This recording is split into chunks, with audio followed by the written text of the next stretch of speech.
All right, we're live. Hi, everyone. Welcome to the HAPA Hello. TV, the Insights channel. I'm Jennifer Ong, and I am the host for HAPA TV. This evening, we are catching up with two most amazing guys I've ever met in my life, who will be taking us through the insights of what NLP really is, and that means that NLP stands for Neuro Linguistic Programming. And when I first came to know about NLP, I was confused, even after looking through all the internet definitions of NLP, right? So then I came across this guy. So we've got Terence Jiam here and Khai Zen. We are both NLP certified trainers by the prestigious American Board of NLP. And they're both really amazing in the sense they've got wealth of experience. They have worked with a lot of business entrepreneurs and business owners and high performers in terms of performance breakthroughs, leadership, development, personal growth, sales, whatever it is, limiting beliefs, your state management, your emotions, you name it, everything under the sky. So someone actually referred me to Terence and said, Jenny, if you want to do mindset training, you got to go and look for this guy, right? And he is one of the best NLP trainers who can certify NLP practitioners. And then I said, okay, let's just catch up with Terence because I really can't understand what NLP really means, right? Even after Googling. Immediately. Yes. So today, this evening, Terence and Zen, thank you so much for making time to join us on HAPA TV. So my first question to the both of you, maybe we start with Terence first. What is NLP? What is neuro-linguistic programming? In the layman term, what is it, right? I mean, every time when people ask us or anyone that attends the NLP class, to be whether you're being certified or the workshop, and all our students or clients get really excited and they finish the workshop or they finish the class and they go out and they tell people that, hey, I'm NLP certified. Yeah. And a lot of the time you get people ask, what is NLP? Because most people will say, what? Yeah. What is NLP? And then we proceed on to say NLP is Neuro Linguistic Programming. Now, after we say that, guess what happened? More confusion. Correct. Yeah, I mean, the words are just too bombastic, and the more you read, the more you go and search on the internet, the more confused you get, and therefore you don't do action to do anything about it because nobody is able to explain NLP in the simplest term to a layman. Right. So here's the thing. So here's how you look at it. Now, first and foremost, every human being has a power center. Every human being has a power center. And we refer to the power center, the mind. Because let's face it, everything that you see in existence has to be conceived in the mind first before it becomes reality. Yeah? And that's important because resides in you is the power center. Now, here's the thing.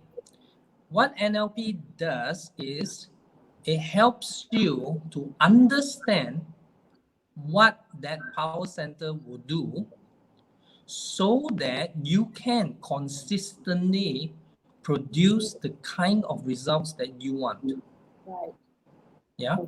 So in layman term, it's really about understanding what goes inside the mind so that you could then produce what you want at a consistent pace. Right. And that's consistency is one of those things that people are looking at because it almost feels as if that you can't be consistently successful. Yeah, that's true. Yeah. It almost feels like that. Correct. Well, the truth of the matter is you can. Right. Now, this is a little bit paradoxical because think about it. If you can achieve something once, you can repeat it, correct? Correct. if you can't repeat it, you won't be having the ability to drive a car, ride a bike, swim, nothing. You can't. That's true. Absolutely. Yes, absolutely. But we don't think of it that way when it comes to business success or life success or things that we want. We do not think of it. Yeah. And that comes because we are not sure how the power center works, which is the mind. Right. Yeah. So NLP takes you through a journey of transformation, and transform what? Transform the way you think. Right. And when you get this thing right, then everything outside of you will somehow fall into the right place. Right. Yeah? It is a journey. It is. Right. Right. So in layman's terms. So basically, okay, so NLP, would you say that, I mean, Zen, maybe Zen, you need to, question to you. So would you say then NLP has a relation to the power of the mind? Like, how do you use the power of the mind?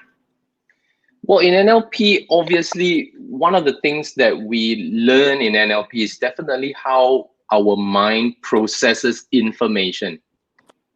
And well, we call this information because we can only receive information through our five senses: what we see, what we hear, what we feel in terms of touch, what we can smell, and what we can taste.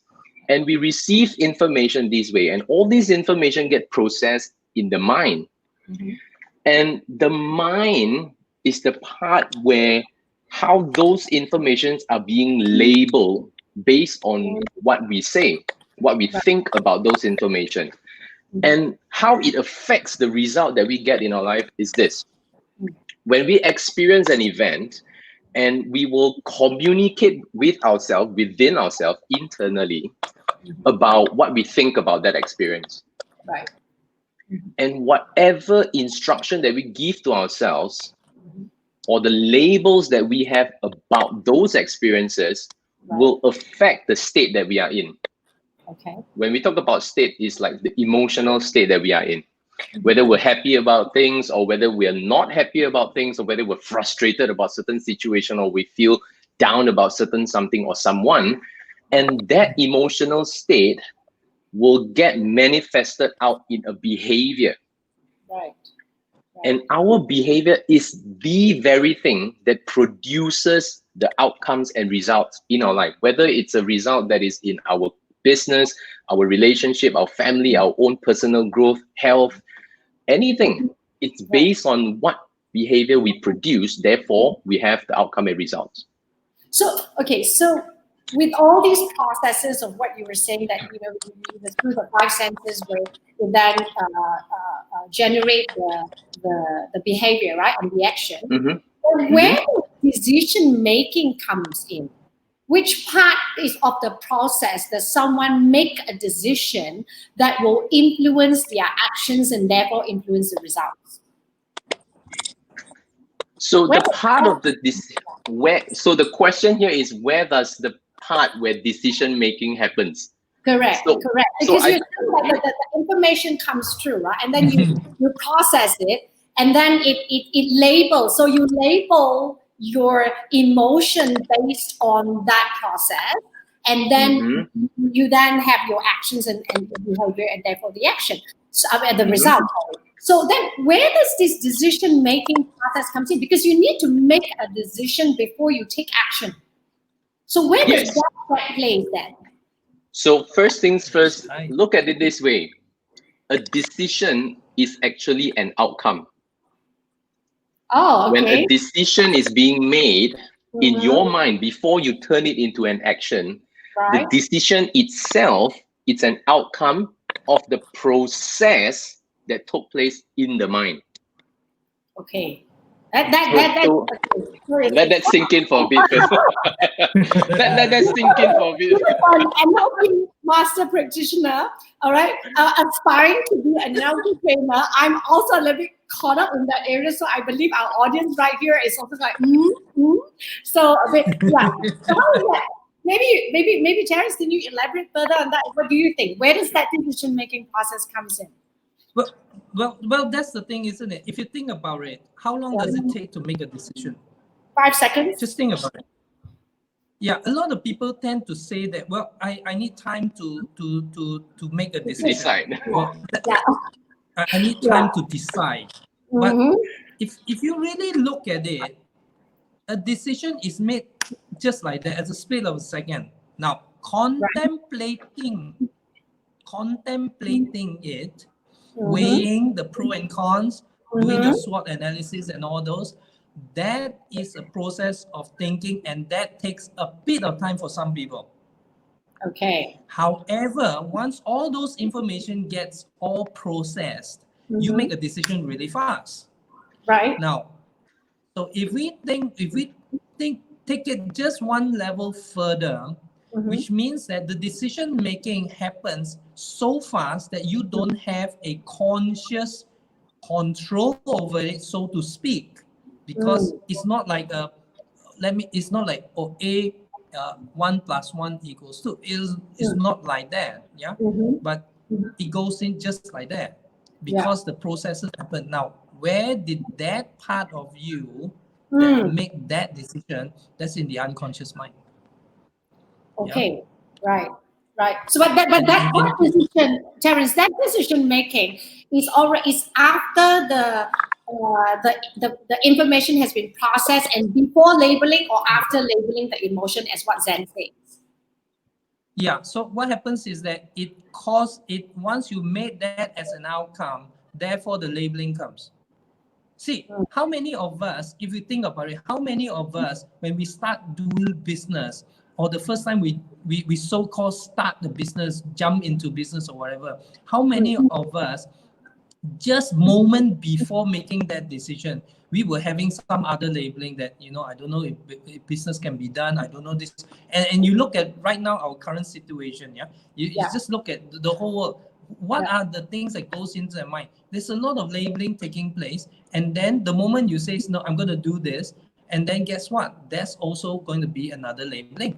Yeah. So it says that I can do this. I'm a businessman. So therefore, I do business. I'm a businessman. I'm a business owner. I'm an entrepreneur. Those are labelings. Anything that has a name is a label. Yeah. Right. So it happens like that. Yeah. Okay. And so obviously, that process is the key. Yeah. Okay, so let's just take this crisis, take this whole COVID crisis. When 18th of March, when the announcement came, the lockdown came, right? So I'm sure there were a lot of emotions like fear, anxiety, worry, whatever not. So let's take two persons. Let's take an example of two persons. So you have one person who says, okay, they panic, and then they got out of panic, and they then think about how can I fix this or how can I overcome this challenge. And then you have a person who panic and then say, oh, shoot, that's it. I'm going to fail. I'm going to lose this whole business. I'm going to go bankrupt, and therefore sort of clouded with so much of anxiety and fear that they cannot take action. So how do you explain, in terms of these two different persons that I've described, how do you explain the part of the mind process and the action and the decision actually takes place in these two persons? And why is it they made such a labeling? In terms of, like what Zen says, in terms of the 5 senses, so you got that feeling and therefore you make that decision and so on and so forth. So a person A who says, shit, I'm in trouble right now, I'm not going to make it, right? This whole thing is going to kill my business, versus another person who kind of actually reinvented, repurposed the business and transformed and evolved and made it, wow, that huge change. So how do you explain NLP process in terms of these two different person that I've explained? First things first, I'm just good. When the person faces a crisis or an obstacle in their life, here's how we look at it. An obstacle is only there when you have a goal. When a person faces or says that they identify certain obstacles that they have in their life or in their business, which means they have a destination where they want to go. And when which makes absolute sense, yeah? If we don't have a goal, we don't have a destination to go, there won't be any obstacles. Nothing gonna stop you. Yeah. So for those Yeah. For those who are listening to this and understand this, if there are times where you're struggling and you have certain obstacles, understand this. You have that because you are striving to achieve something. And it's positive. And we always tell this to Jen, to congratulate whenever you face an obstacle, because it is an opportunity for you to get new learning, to figure out a new way to think and a new way to look at things so that you change. And that's what we call transformation. Right. So when we talk about the difference between a person that have been trained and understands NLP and a person that do not have the privilege to learn that or the opportunity to learn that, the difference is here. Whenever we are in a time of crisis, the emotional well-being of a person is essential. Yep.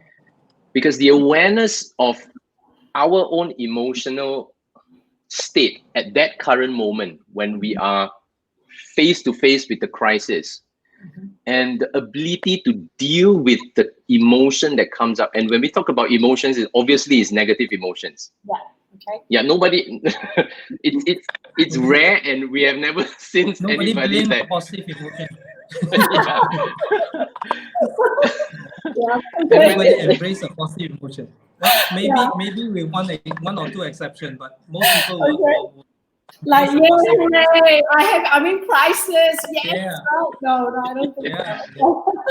Right. So the natural reaction will definitely be a negative emotion, and the ability to manage that, to deal with the negative emotion, makes the difference between you being stuck or you being able to succeed even though it's a crisis. Yeah. Okay. So that's the difference that make the ability to take charge of our own emotion starts with taking charge with what's going on in our mind. That's where Terence talked about the power center. Right. Yeah. And that's what happens when you come for an NLP certification class. Right. Yeah. Let me just tell you that an NLP certification class is where you get the complete learning. Yeah. And when you come for an NLP certification class, what happens is that you gain awareness that you could manage that emotion. You gain awareness that you have other options.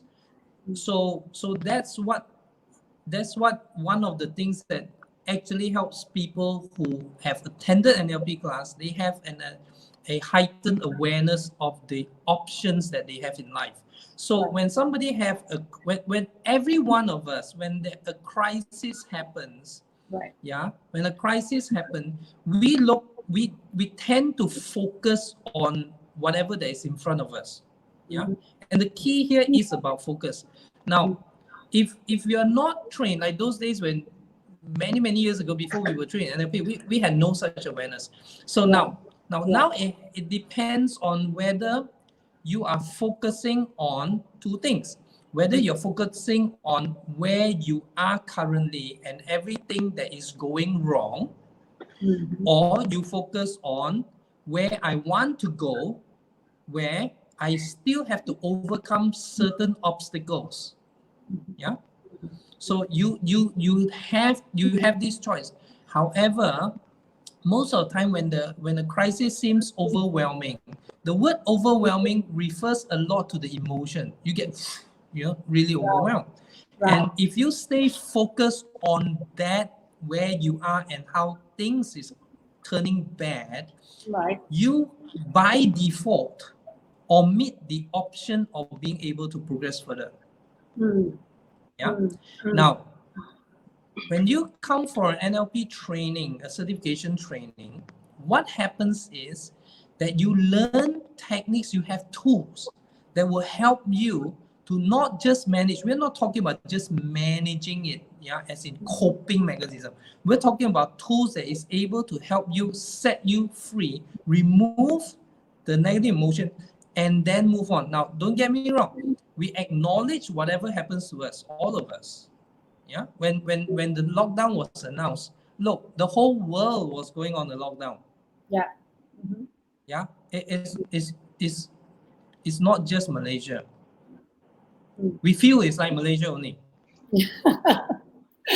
Yeah, the whole world is on a lockdown. Okay, we one or two places that choose to think otherwise. Okay. That's fine. That's fine. They have their options too. Yeah, and then every option has its consequences. Yeah. Yeah. So everyone faced the same thing. Now, then those that took it further and those that look at, well, I'm going to take this, I'm going to see my goal is still there. I'm going to go around it and then achieve my goals. That's the one that is going to be able to making it. Now, I've coached, my coaching clients are business owners, and basically all of them. We're talking about 95% of the time, my clients are all business owners and entrepreneurs. Yeah.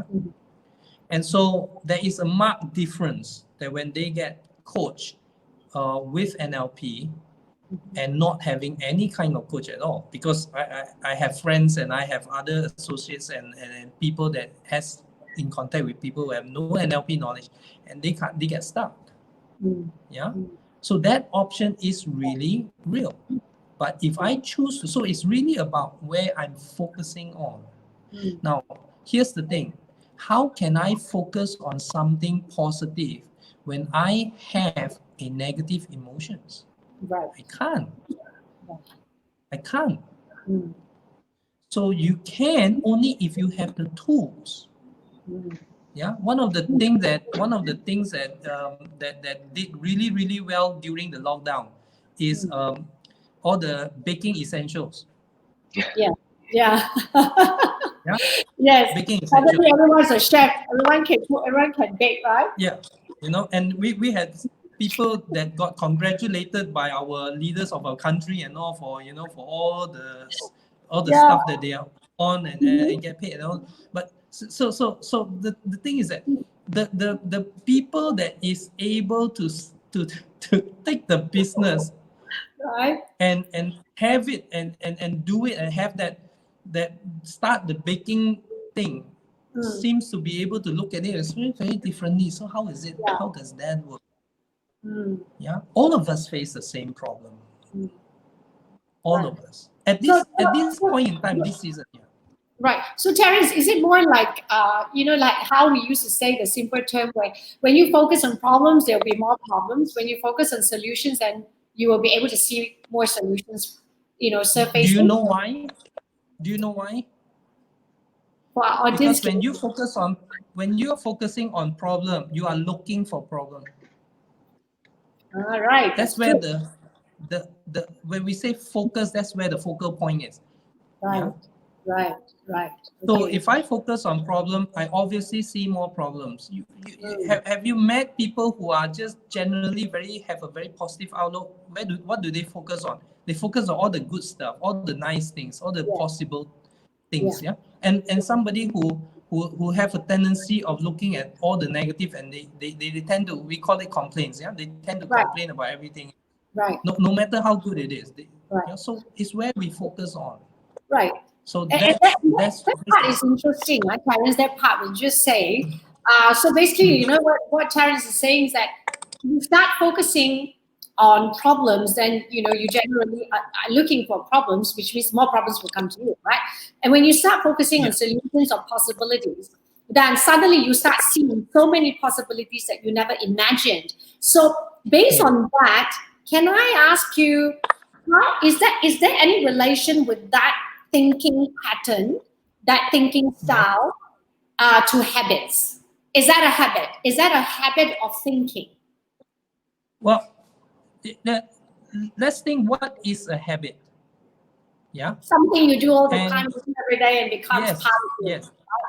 Before it became a habit, it has to be a behavior first. Right. Yeah. And I was just talking to my clients just yesterday, and I say that, guys, just think about it. How many of us wakes up, automatically will go and brush our teeth? Yeah. Yeah. How many of us? Many. Yeah. Of course, with some exception. I understand. There's always exception. Yeah? But majority of us wakes up and we go. This is almost by default. Yeah. Then I ask the next question and say, how many 2-year-old wakes up and go and brush their teeth? Not many. So what does that tell us? It tells us that behavior was not done enough for the 2-year-old to want to brush teeth. Yeah. But who introduced the behavior? For the 2-year-old have to be caretakers, yeah? Have to be caretakers. So before it became a habit, it has to start off as a behavior.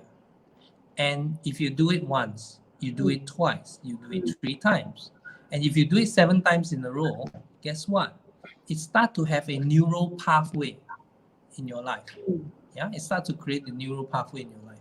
And then over time, it becomes habit. Right. Yeah.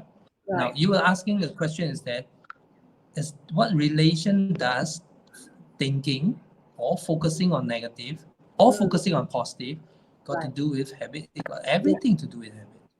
Now, in NLP, we simply call habit a program. That's all. It's like a computer program. You install a program, it's supposed to do certain things consistently. Now, if it doesn't, we say there's bugs. Yeah, there's bugs. Yeah, it's akin to our life. Sometimes there are bugs in our life too. Right. Yeah. Yeah. So it's supposed to do something consistently. If it doesn't, you're gonna call the expert and he's gonna fine tune it, tweak it a little bit, and then you're fine.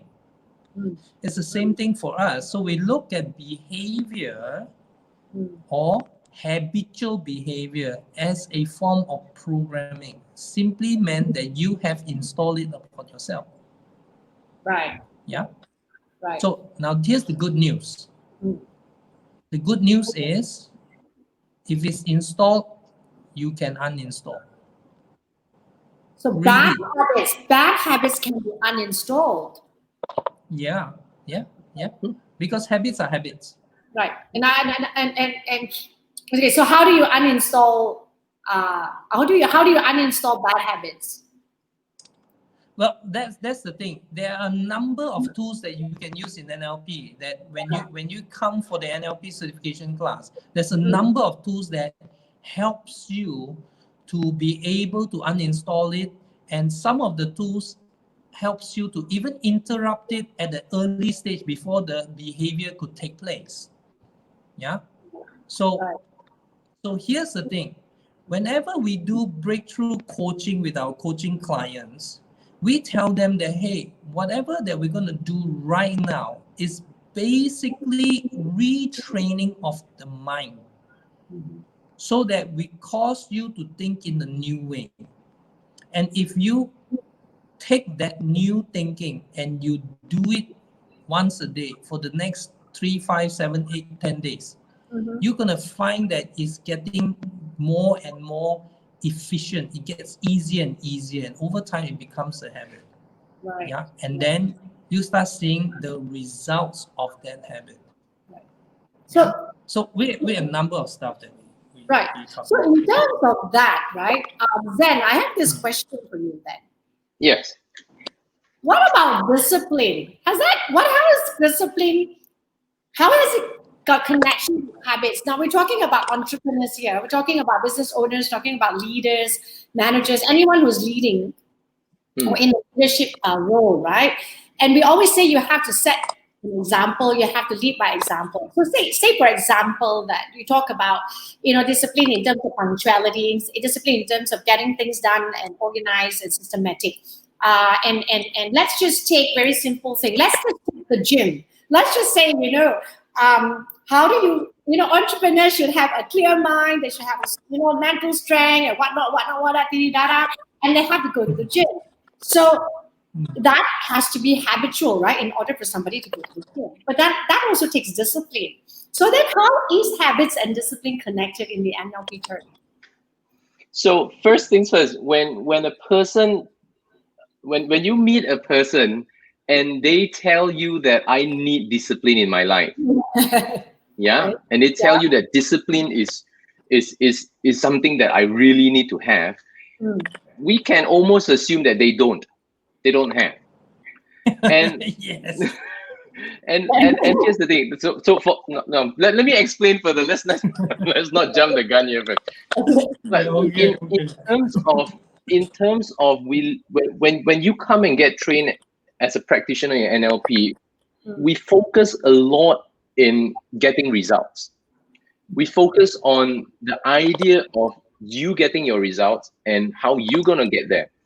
So when you learn about NLP, the idea of discipline is being defined as consistency. How you can consistently do something that will help you get the results or the outcome or goal that you want. So when a person do not have consistency, one of the problem is this. When they say, okay, like the example you say, okay, I need to go to the gym today. Let's say I plan to go to the gym at 9 p.m. later.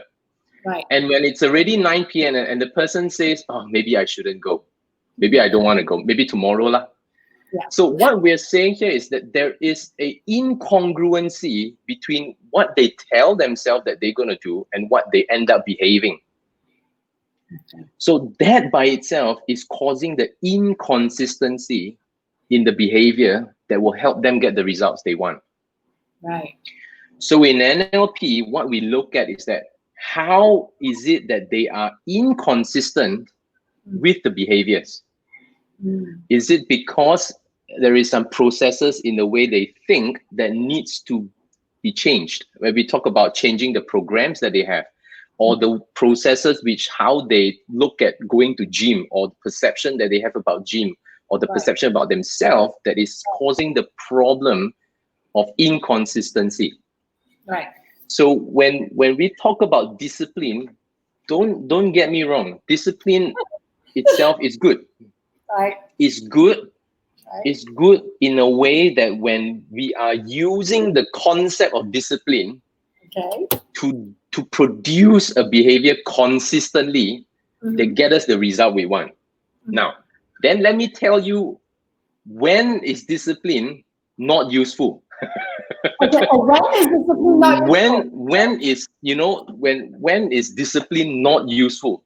When we see the idea of discipline as a form of rigidity. That is when it becomes not useful. I'm going to say this again. Yeah. Okay. Yeah, this is interesting stuff. So when we adopt discipline, how to get that into the kids, right? So our kids, we're always instilling self-discipline. So that what you've said is really something interesting. So yes. As parents and as a kid growing up, we have parents, especially growing up in a Chinese traditional family. They emphasize a lot about discipline, and discipline is seen as something that is a must to have. But understand this, when we want to instill or install discipline in ourselves, we need to know that the discipline itself is helping us to consistently produce a behavior to get a result we want, or the discipline itself is limiting ourselves from being flexible. So it's about having the understanding to entertain having discipline and not discipline at the same time. Okay. So in NLP, we're basically teaching you how to think so that you know in what situation do I need discipline and in what situation I need to forego the rigidity that comes with discipline. Right. And in business, sometimes it's okay to be rigid about certain process, the SOPs and all. When a process works, which means step 1, step 2, step right down to step 99, and it gets us a result consistently, then by all means, train your staff and train your people to have the discipline to follow the process that works. Right.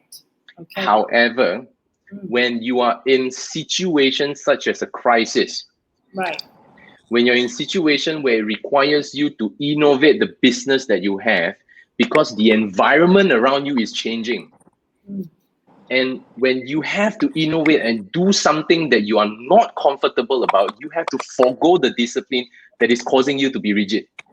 Right. Okay. So that's how I look at discipline. It's a necessity, but you always need to understand in what situation.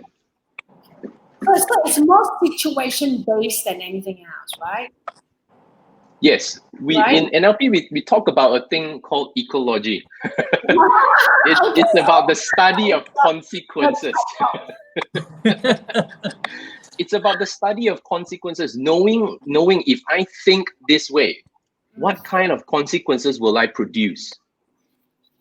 And are those consequences helping me to get to the goal I want, or the result I want, or the life I want, or the business success that I want? Right. So that's what we're talking about here. I see. Okay, so then what are the benefits of NLP learnings to entrepreneurs and business owners? Terence, maybe what are the benefits? One of the thing that I think one of the thing that my clients benefit the most is the ability to think outside of their current situation. We like to call it thinking out of the box, but it's more than that. Right. Because for any entrepreneurs, business owners, we are looking at wanting to have more business. We're talking about expansion. We're talking about growth. We're talking about all this. And believe it or not, every 10 to 12 years, the way we do business change.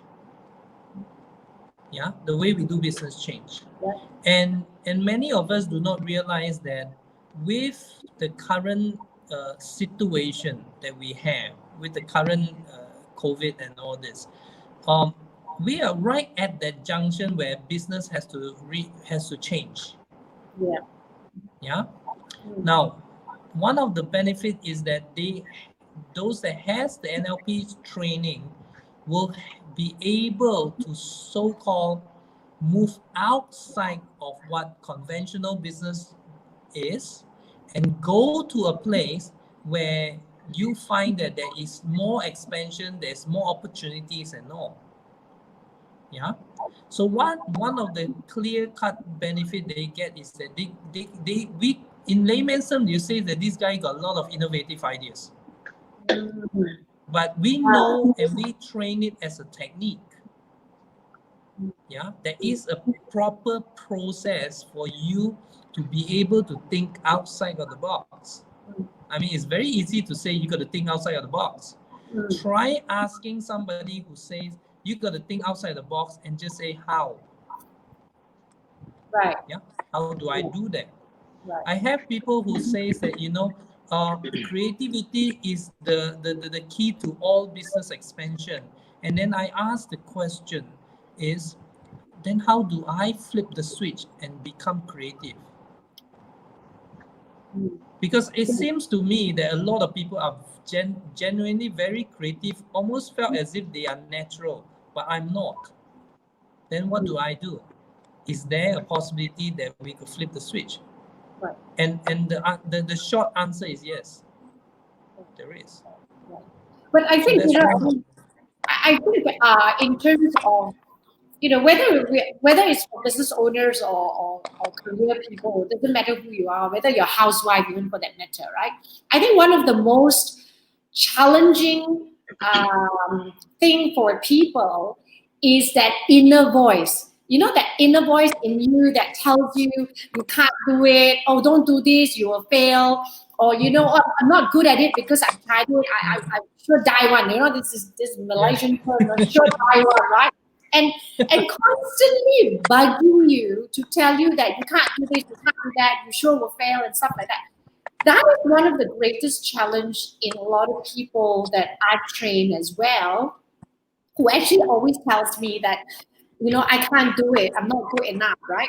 So how does that impact the minds of entrepreneurs and business owners when they have that very negative inner voice? So when we talk about inner voice, there are two kind of inner voice.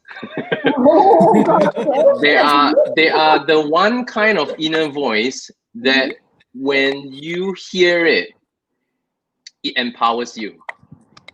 It empowers you. It gives you power to do something. And there are also the other kind of inner voice that when you hear, all you end up having is more limitations. You limit yourself, you limit whatever that you can do, you limit things in your life. So those are the two kinds of inner voice. So according to your terminology, the inner voice, that which is your own, in NLP we call it your own internal dialogue. What you tell yourself internally. And what is it that you are communicating to yourself? You have to understand whether it's an empowering communication or whether it's one that is limiting communication, one that limits you.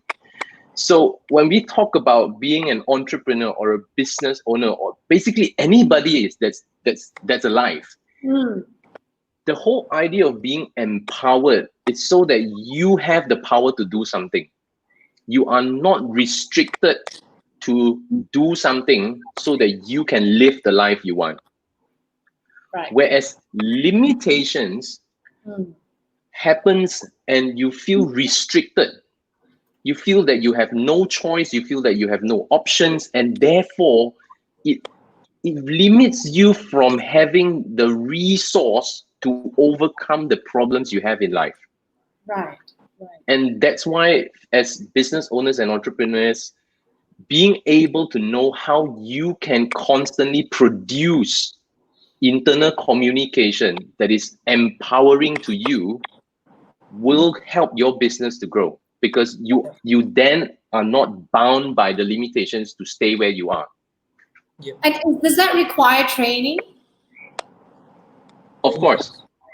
Oh, yeah. Right. It requires Think about it. Yeah. Even with limitation thinking requires training too. Yeah. If you're gonna train anyway, so you need training to learn how to think negatively. Yeah, right? of course. Absolutely, Of course. right? Of course. So Zen. So this thing about what Zen says, right, Terence, about these two inner voice where you have empowering and limiting belief thinking. Is it like an on-off switch button? Where you on? Is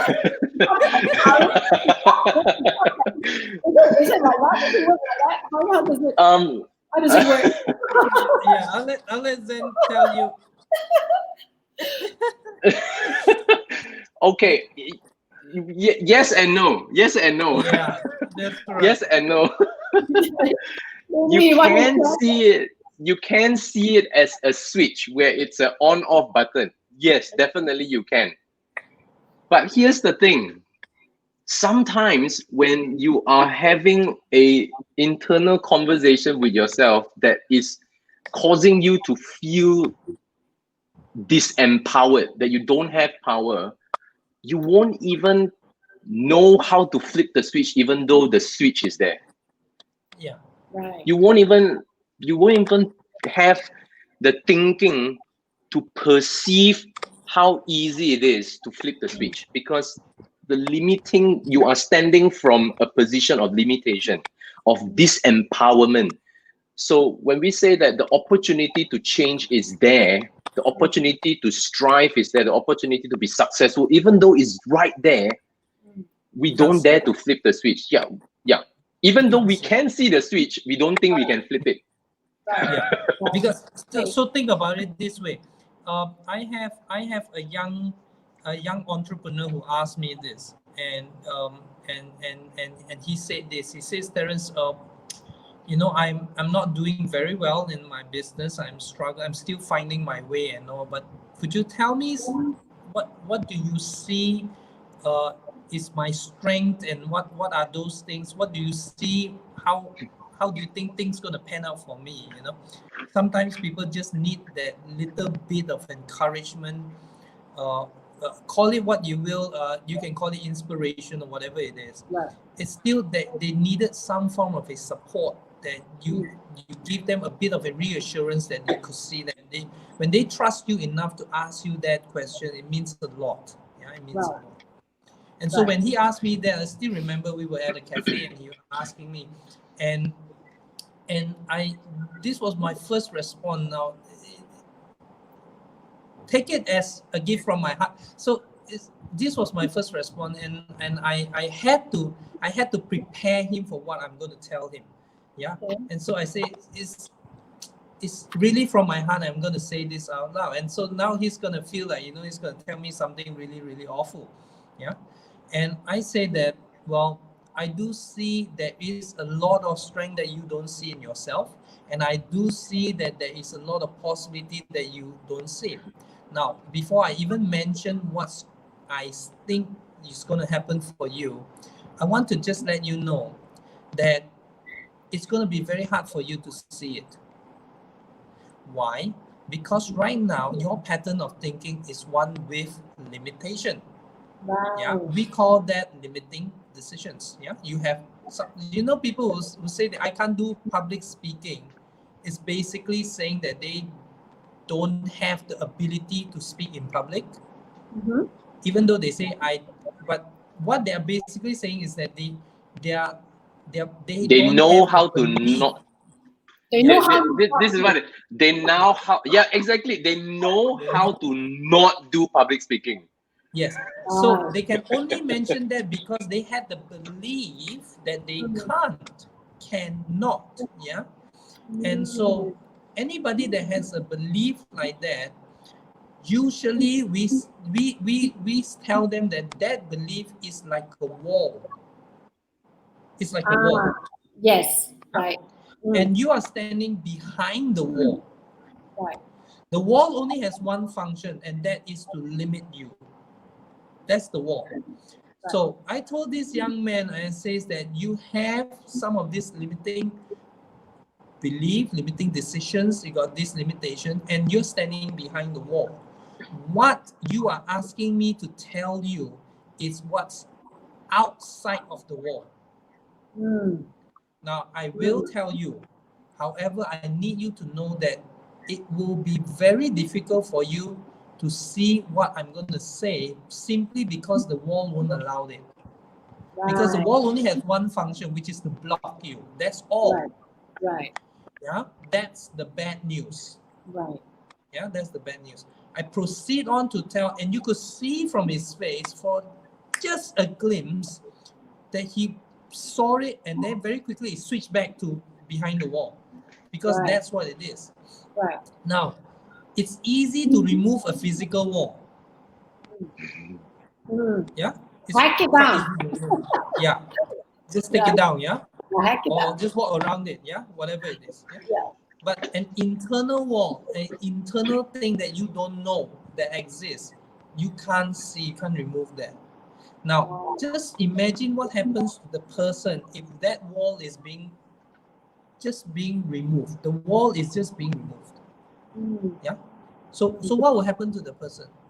The person be able to see the possibility. The person will be able to free himself to take the first step and go out there and do it.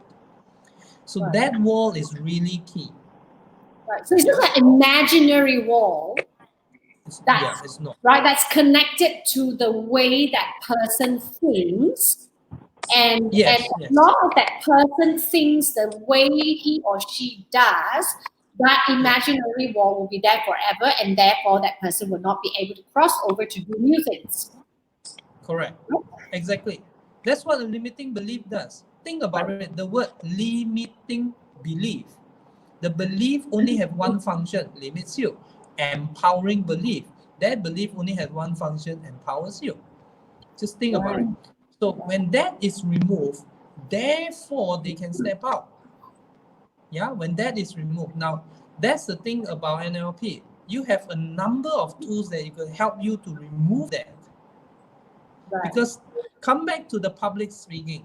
If you're an entrepreneur and you got to pitch your sales to a group of people, you got to do public speaking. Now, imagine an entrepreneur. It's seldom that you find an entrepreneur that has this problem. But just imagine if an entrepreneur says that I can't do public speaking. Yeah, they're actually speaking from a limiting belief standpoint. But what Well, okay, can I just stop you there? So this person has never done public speaking. Let's say has never done public speaking, but this person is very good in knowing that they cannot do public speaking, right? exactly. But what caused this person to have this limiting belief? What caused Okay. it? There could be a number of things. There could be things like a past experience that they have encountered where they maybe attempted and forgot about it, but it was not a very pleasant experience. Right. And very quickly they say, I'm not cut out for it. And you hear this in business people. Yes. After half a year, they say, I'm not cut out for business. Yeah. No one is. Yeah. Because no one is born a business person. Yeah. Right. So that's the whole idea. But think about it. So it could also be other things. It could also be things like, well, maybe in school, someone in authority says that you are no good in public speaking, and therefore he resigned to the fact that he is, and he believes that. Right. Yeah. Or it could be at home. It's very different. Yeah. Or he's being ridiculed, whatever it is. Yeah. So we had this. Now think about it. What is public speaking? In all sense of the word, what is public speaking? It is going up in front of people and say something, right? I mean, if you take it right to the function of it, public speaking is being in front of people and say something. That's called public speaking. Yeah. It doesn't matter whether the group of people is 2 or 5 or 1,000. It doesn't matter. Yeah. It's still public speaking. And say something. It doesn't matter. It could be good morning, everybody. Or hello. Let's play a game or something. They just say something. Hello, whatever it is. So now think about it. The person who say I can't do public speaking, the entrepreneur who says that I can't do public speaking, what is he actually saying? That he can't go in front of people. He can't go up the stage. He can't go up the stage. Physically, he can't go up the stage. Right. Is he saying that he can't say hello? He can't say something? No. It's basically he has the ability, but the belief doesn't allow him to do so. Right. And that's what Zen says. He know how not to do it. Yeah. Now for entrepreneur and business people, just think, how many of us say things like, I can't sell my product? How many of us actually say that I can't expand my business? How many of us actually say this? But think about it. What is expanding your business? What is selling? Yeah, I am not creative. What is that? Think about it in terms of all functionality of the word. Right. So that's the wall. Right. And we got to remove the wall. Yeah. Some of our coaching clients, they come to us, we help them remove the wall. Some of our students, and we are doing all adult students, yeah. So all of them come and learn, and they learn this, and not only do they have the awareness, they also have the skill, the tools to remove this. Right. So But basically, you will never know. Yeah. so when someone goes through an NLP certification, which we'll talk about the journey later. So basically, what the two main things can I summarize it to say the two main things that they will take back, the value that they will take back from the NLP certification is number one, awareness of where they are, awareness of their own limiting beliefs, awareness of what their attitude, the way they think and whatnot, and then have the ability, the tool and the techniques to have the ability to remove them for themselves. Yep. Yeah? Exactly. Okay. Wow. Great. Wow. Fantastic. Now, okay. So now we know the layman term, right? NLP is a great tool, right, to program your mind, think like an ATM, to make sure that your mind thinks correctly, right? And then you've got the code already. So therefore, when you see a limiting, an imaginary wall, you just key in your ATM code, and then the wall disappears, right? And then you produce a lot of money, and then more money will come out. Yeah. Okay. Yeah. Now that's one thing that I really like to talk about, Terence and Zen, right? Now, basically, I've gone through the journey of NLP. I started as the first step was to do my NLP practitioner, and then I moved on to do my NLP master practitioner, and then I also did my timeline therapy practitioner, and then I've just signed up with you guys to do 5 different certifications, whereby I'm going to do timeline master practitioner, practitioner coaching, master practitioner coaching. Sounds like a lot. Yeah, sounds like a lot, right? And then, of course, eventually the big thing is to go for the NLP trainer certification in Sydney, right? Which is something I have a wall I'm trying to break down already, almost there, right? Okay. Now, what I really like to talk about is this. I noticed, and this is just from my observation, right? From my observation, I noticed that a lot of people on say social media as well as on their websites, a lot of them actually put that they are NLP trainer, right? Okay. And I know it because sometimes when I tell people that I'm NLP certified, immediately they will say, "Oh, so you are an NLP trainer?"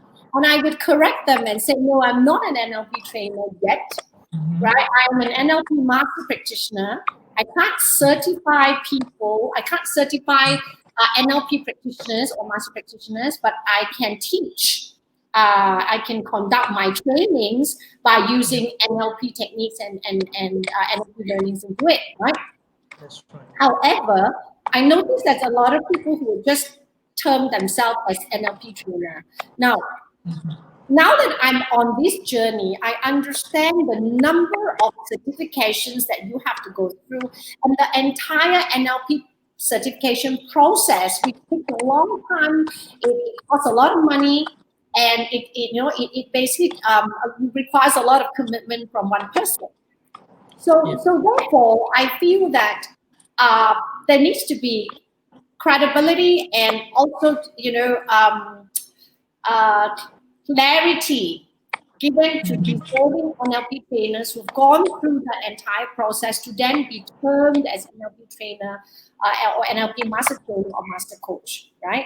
So maybe you can just very quickly take us through the process of what does it take when somebody wants to start an NLP journey? What do they actually do, and what's the whole process to get to the labeling of being an NLP trainer? And what is it that an NLP trainer can do? A certified NLP trainer can do. All right. Yeah. Zen, go ahead. So to start off the journey in NLP, you obviously do the practitioner certification first. Okay. And at the practitioner level, the whole idea that you do that and you want it to be a certification class recognized by a NLP board. Okay. Or an association as NLP, or for us, is the American Board of NLP. Why? Because with the certification, you know that the training or the course that you attend is held by the highest standard. Yep. Because as certified trainers, when we go through the trainers training, we are required to go through exams and certain evaluations to ensure that we will produce training that matches the standard that is worldwide.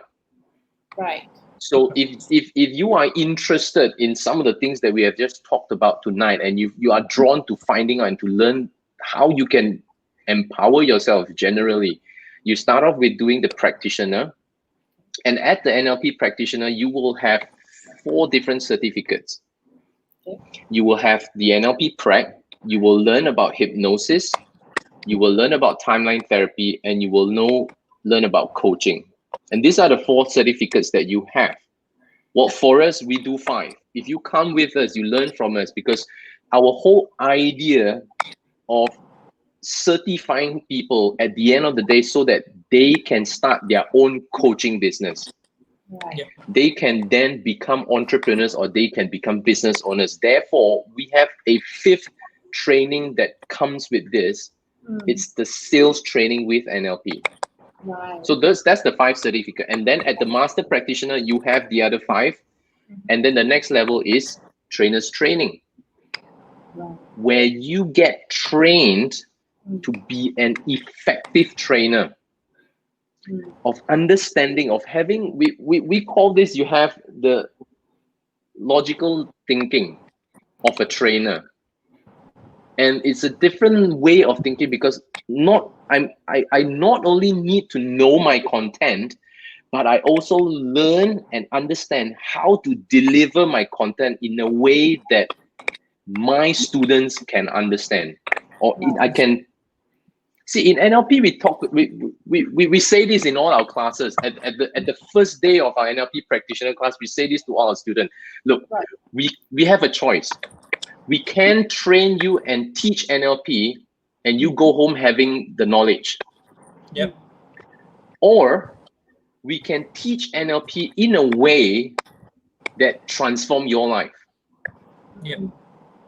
So at the NLP trainers training level, it gives us the understanding of how to do exactly that. Right. Yeah, which is To transform teach you while we teach you. Right. Yeah. Right.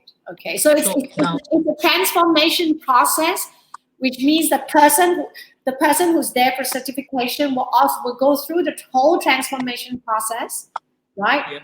And also have the ability to have the learnings and the knowledge and the certification, so that he or she can then do what you guys do eventually. Right? Exactly. So this is the thing. See, the term NLP trainer is a very prestigious term among the training world. It is. And to get there, you obviously need to have the standards for it. Right. So what happens is that if you don't get trained as a NLP trainer, as in attending the trainer's training, you won't be able to deliver the content. Now it's easy if you come to my class. We're having our class this Friday. Yeah, if you come to our class and you look at us train, it looks as if that's what they're basically just telling, showing people the technique, sharing with them the understanding of the technique, the principle involved, and then blah blah blah, and then these people transform. Well, try and do that on your own, and then you suddenly realize there is 1,001 thing that needs to happen at the background in terms of how you train. And that's important, because the trainer's training will install in you 30 plus behaviors that will make you masterful at what you train. So the simple guidelines is this. Like for us, we are American Board of NLP certified active members. Yeah, certified NLP trainers. How do you know we are like that? Well, open up your browser right now and Google out ABNLP and go under the tab that says search for trainers. And under international, because there's one for US and one for international, under international, look for Malaysia, and you open up and you see Zen's name and my name somewhere between the first 10. Yeah. So that's how we look at it. Yeah. So that's how you know. Right. So basically, when you've gotten to one of the highest level, which is the NLP trainer, you are then able to certify practitioners, right? So it's something like a TTT training. So you basically train the trainers, correct? It is. Yeah. So if you are only at the practitioner level or the master practitioner level, you are not the certified trainers, right? You can't certify. Yeah. Okay. So if I wanted to know, if somebody had a designation called NLP trainer, yeah, and I wanted to know whether this person is actually an NLP trainer by certification, or just NLP trainer in terms of label, where people usually use the word something trainer. We have a term for it. Usually the term for it is they are a trainer that knows a little bit of NLP. Okay, without that TTT, so-called the top certification, right? So basically, that means you could be, okay, so someone could be an NLP practitioner or NLP master practitioner and still call themselves an NLP trainer. Am I right? Yeah, we can't stop them. Yeah. So, right? Yeah. So I mean, you know, I have been through an amazing NLP journey with the both of you. You know, when I discovered NLP, it was a true transformation. I think I have to thank NLP. I have to thank both you and Terence and Zen for giving me that knowledge and the technique and tool. Because without that, I can tell you right now that, you know, the entire COVID-19, the entire lockdown period would have been really, really tough for me, right? Particularly when I have no digital presence. So it was like a traditional business, and suddenly, poof, overnight, you know, that's it. You know, the shutters are down, the walls up, right? And I wouldn't have been able to manage my state and my thinking that well. So I'm, you know, really, and I've also taken the NLP training to teenagers, you know, where I experimented it to do a teenage camp with the both of you there, and, you know, that was a lot of fun. It was really fun. And now we're actually looking into doing the second camp as well. So that's why I said, you know, I wanted to do this talk, because I thought if NLP can help me so well through crisis, especially in terms of managing my emotions, managing my limiting beliefs, which I had one limiting belief that I always told myself, I can never do virtual training. I can never do online training. I can never talk to the screen and talk to the camera. I can never do that, right? Forget it. And that was my biggest limiting belief. And that wall was so huge and high. And it took a crisis for me to break that wall down overnight, right? And today I'm doing online training. I'm doing, you know, I created this HAPA TV, and, you know, doing interviews, and then suddenly I realized that, wow, what a transformation, right? And I thought that if it did help me so well, you know, I wanted to take this NLP learning and NLP certification courses onto HAPA Academy to offer it to entrepreneurs and business owners. You know, to be able to have the opportunity to learn this, because it is so, like what Zen said, it's so right, what he said, right? It's so empowering that to me right now, it's like a switch on-off switch because of the learnings I've gotten. And it doesn't just help me, it also helps my family, my home situation, the environment at home, the stress level is down, you know, you manage it a lot better. Yeah. And relationships then become better because you are at a positive state at most times, right? And even if I've gone into a negative state, I can just go and switch the button off and go back to a positive state like that, because I'm more aware of it. And you know, that's why I say let's put this up, you know, and for the audience out there who's listening, that's why, you know, Terence and Zen have really kindly you know, said, okay, they will be offering their coaching courses, certifications, NLP certifications to any business owners and entrepreneurs out there through HAPA Academy to be able to help so many people there, you know, out Absolutely. there who require this, right? Yeah, absolutely. So before we end, maybe Zen and Terence, maybe you end. What tip, what advice can you give to business owners and entrepreneurs out there who are probably in that thinking of should I not? Is it really good for me? What is it that you what's the words of encouragement do you have for them in terms of equipping themselves with NLP learnings? Well, I'll go first. There is a saying that goes like this: when you teach a man or a woman, or you teach a person to know how to learn to grow themselves independently for themselves, that is perhaps the greatest service that you can do for another person. Yeah. So we feel that this is something that we are driven to do, we are motivated to do. We feel like this is something that we find the purpose in doing this, because we believe that teaching somebody the knowledge or the skills so that they can independently grow themselves. And that by itself for us, it's one of the biggest service we can do for anyone or for the planet by itself. So and maybe Terence, Terence, maybe you can share what would be the biggest takeaway and the biggest benefit to an entrepreneur who is equipped with NLP knowledge?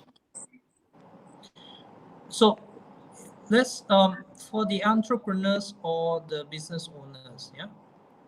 And if you are in a position where, if you're in a place where you are not happy with, if you are in a place where your business results isn't doing what you want it to be, and you are not willing to move away from it, you're not willing to say, you know, I'm going to give it up. I still want to pursue my goal. I still want to pursue my dream. Then the biggest takeaway for you would be that you will find a way around it with the tools and the techniques. And there's a lot. Yeah. For those of you who are not so affected, you're still okay, you're above water. If you're thinking of expanding and growing the business, really growing it, then your takeaway will be, where else can I take it to? That will be your takeaway. For those of us who are not an entrepreneur or business owner, but thinking about it, well, if you really want to start doing business, then you really need to equip yourself with all the necessary tools so that it helps you to navigate. Yeah. So we say that if you're in any of these three categories, just come and join us, or talk to us. At least talk to us. Yeah. And tell us what are your plans and all, and then we see where it goes. Because here's one of the things that we do. For all our students, we give them a lifetime support. Now, that's not small things, huh? That's big. We're talking about lifetime support. If you're one of our students, after taking our courses and 20 years later, you picked up the phone and you call us, we'll answer the call and we'll support you. Yeah, that's what we do. Absolutely. Right? Yep. Right, So, right. so that's what I will say then. And talk to us. We'll be more than happy. Right. Yeah. Wow, great. You know, that's really great insights into what NLP is, which is neuro-linguistic programming. And, you know, I have gone through that journey and I absolutely love it. And now I'm seriously considering and convincing Terence and Jiam to certify my children as well, you know, age 11 and 13, 14. And an older one, and I would like, you know, my children to also be equipped with NLP learning from a young age, so that they are able to, you know, like what Zen say, you know, to be able to take actions and think positively on their own. So I truly encourage all the listeners here, if you're thinking about, you know, even a tiny bit of 1% of your mind thinking, oh, should I? Well, the answer is you should, because, well, if you can think of an answer why you shouldn't, then, well, that will be your decision. But if you can't think of an answer why you shouldn't equip yourself with NLP, then you know that two inner voice that Zen was talking about, listen to the one who has the answer, the positive answer. Here's the thing. No amount of investment invested in yourself is ever wasted. Yes. Very true. Totally agree. Totally agree. Right. So fantastic. Thank you very much. So thank you so much, Terence. Now, thank you all for listening and tuning in. This is a fantastic session that we have here on the neuro-linguistic programming from Terence and Jiam, and there'll be more coming up next week. A lot of interesting things, interesting stories and insights that we'll be sharing. Thank you for tuning in again. I'm Jennifer Ong, signing off on HAPA TV. Have a great evening. See you again. Thank you. Bye-bye.